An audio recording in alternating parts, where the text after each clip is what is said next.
کراچی میں مزار قائد پہ تبدیلی گارڈز کی پروقار تقریب ہوئی۔ اعزازی گارڈ نے مہمان خصوصی کی آمد پر سلامی پیش کی، قومی ترانے کی دھن بجائی گئی۔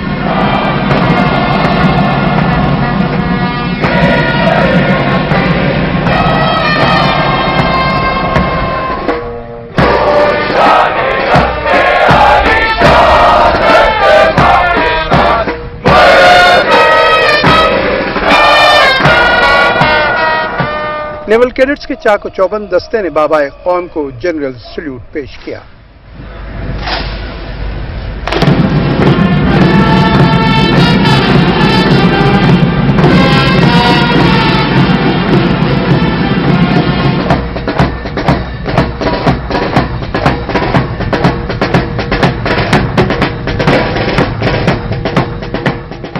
مہمان خصوصی نے مزار پر فاتح خوانی کی اور پھول چڑھائے۔ اس موقع پر فوجی بینڈ نے مسحور کن دھن بجائی۔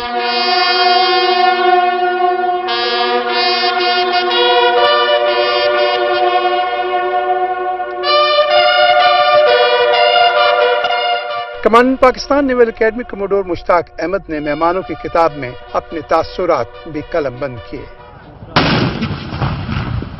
ادھر وفاقی دارالحکومت اسلام آباد میں دن کا آغاز 21 توپوں جبکہ چاروں صوبوں میں 21 توپوں کی سلامی سے ہوا۔ نماز فجر کے بعد مساجد میں ملک کی استحکام، ترقی و خوشحالی کے لیے خصوصی دعائیں بھی مانگی گئیں۔